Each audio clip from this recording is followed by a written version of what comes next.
Assalamualaikum warahmatullahi wabarakatuh. Kami dari kelompok 6 akan mempresentasikan hasil kerja kelompok kami. Sebelumnya kami izin memperkenalkan diri. Kami dari kelompok 6, yang pertama saya sendiri, Irfan Immanuel Sudarto, NPP 301240. Yang kedua ada Agus Tinggora Primananta Paramarta. Yang ketiga ada Marco Polo. Keempat ada Ira Fiantina. Yang kelima ada Berliana Eka Yorinda. Pada kesempatan kali ini kami akan membahas 3 pokok bahasan. Yang pertama kami akan membahas filosofi dan paradigma Undang-Undang Nomor 32 Tahun 2004. Yang kedua, filosofi dan paradigma Undang-Undang Nomor 23 Tahun 2014. Yang ketiga adalah pelaksanaan desentralisasi asimetris di Indonesia. Pertama saya akan membahas paradigma dan filosofi Undang-Undang Nomor 32 Tahun 2004. Pada tanggal 15 Oktober tahun 2004, Undang-Undang Nomor 22 Tahun 1999 dinyatakan tidak berlaku lagi dan berlakunya Undang-Undang Nomor 32 Tahun 2004 ini. Kedua undang-undang tersebut tidak ada perbedaan prinsip karena kedua undang-undang tersebut sama-sama menganut asas desentralisasi. Yang kedua, Undang-Undang Nomor 32 Tahun 2004 mengatur hal-hal tentang yang pertama, pembentukan daerah, kawasan khusus, pembagian urusan pemerintah, penyelenggaraan pemerintahan, kepegawaian daerah, peraturan daerah, dan peraturan kepala daerah, perencanaan pembangunan daerah, keuangan daerah, kerjasama dan penyelesaian, kawasan perkotaan dan desa, pembinaan dan pengawasan, pertimbangan dalam kegiatan otonomi daerah.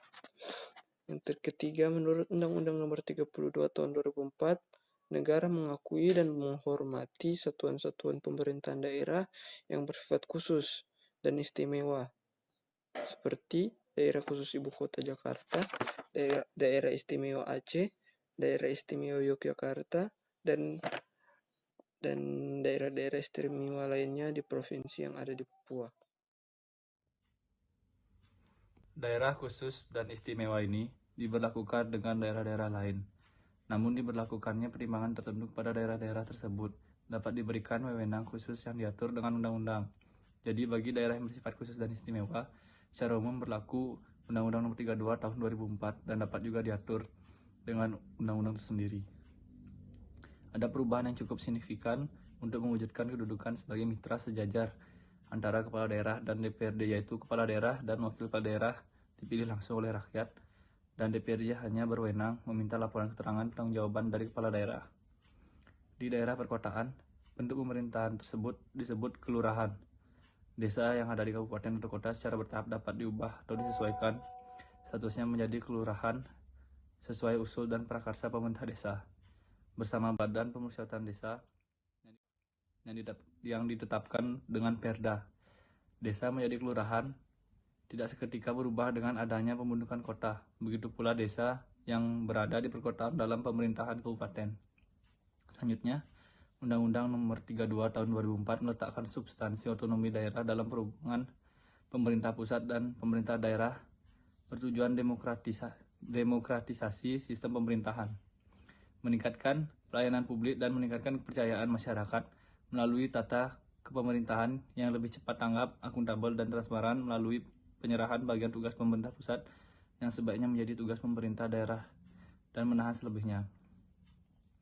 Undang-Undang 32 Tahun 2004 menyatakan bahwa desa adalah subjek hukum. Negara mengakui desa sebagai kesatuan masyarakat hukum berdasar sejarah asal-usul dan adat istiadat. Filosofi dan paradigma Undang-Undang Nomor 23 Tahun 2014. Undang-Undang Nomor 23 Tahun 2014 tentang pemerintah daerah menyelenggarakan pemerintahan pelayanan pemberdayaan dan peran serta masyarakat, serta peningkatan daya saing daerah dengan memperhatikan prinsip demokrasi, pemerataan, keadilan, dan kekhasan suatu daerah dalam sistem negara kesatuan Republik Indonesia.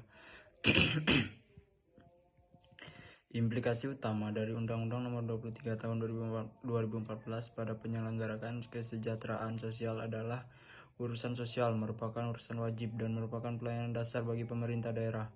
Urusan sosial sebagai urusan wajib dan pelayanan dasar, memberi konsekuensi tanggung jawab penyelenggaraan kesejahteraan sosial lebih bertumpu pada pemerintah daerah. Implikasi Undang-Undang Republik Indonesia tahun 2002, Indonesia Nomor 23 Tahun 2014 tentang pemerintah daerah dalam penyelenggaraan kesejahteraan sosial juga menyebabkan pemerintah daerah dan pengalokasian anggaran pada APBD-nya harus memprioritaskan pembiayaan penyelenggaraan kesejahteraan sosial. Selama ini pembiayaan penyelenggaraan kesejahteraan sosial belum menjadi prioritas dan lebih bertumbuh pada pemerintah pusat melalui APBN. Undang-Undang Nomor 23 Tahun 2014 ini memberi peluang penyelenggaraan kesejahteraan sosial menjadi lebih efektif dan efisien karena pelayanan dasar tersebut dapat diselenggarakan secara cepat dan tepat karena pemerintah daerah jauh lebih memahami kondisi daerahnya jadi dibandingkan dengan pemerintah pusat. Namun, yang menjadi tantangan kita ketika urusan sosial bertumpu pada pemerintah daerah adalah kesiapan pemerintah daerah itu sendiri dalam menjalankan program-program pembangunan dan kemampuan pemerintah daerah dalam pembiayaan program-program pembangunan tersebut. Oleh karena itu, meskipun tidak bersifat hierarki, masih sangat diperlukan peranan pemerintah pusat dalam penyelenggaraan kesejahteraan sosial. Terima kasih. Pelaksanaan desentralisasi asimetris di Indonesia. Penerapan desentralisasi asimetris diharapkan menjadi strategi akselerasi pencapaian kesejahteraan rakyat melalui penyelenggaraan pemerintahan daerah yang efektif dan efisien, sesuai dengan potensi dan karakter masing-masing daerah. Pola otonomi yang digunakan juga berubah dari simetris menjadi asimetris. Desentralisasi asimetris terletak pada tingkat kesesuaian, conformity, dan keumuman community dalam hubungan suatu level pemerintahan negara bagian atau daerah dengan sistem politik, dengan sistem pemerintahan pusat maupun negara bagian atau daerah. Desentralisasi asimetris bukanlah pelimpahan kewenangan biasa yang berbentuk transfer kewenangan khusus yang hanya diberikan kepada daerah-daerah tertentu. Aspek lain juga menjadi pertimbangan dilimpahkannya kewenangan tersebut. Baik, selanjutnya di sini saya akan menjelaskan materi mengenai pelaksanaan desentralisasi asimetris di Indonesia. Bagian selanjutnya, pelaksanaan desentralisasi asimetris merupakan sebuah konsekuensi logis dalam praktek demokrasi di Indonesia. Kemudian, bentuk daerah istimewa dalam desentralisasi memberikan kewenangan bagi daerah sebagai apresiasi nilai historis sebuah daerah. Selain itu, bentuk otonomi khusus yang diberikan kepada Papua dan Nangro Aceh Darussalam diharapkan sebagai jawaban atas ketertinggalan ekonomi dan kesenjangan pembangunan sumber daya manusia. Demikian hasil presentasi kami akhiri, kurang lebihnya kami mohon maaf.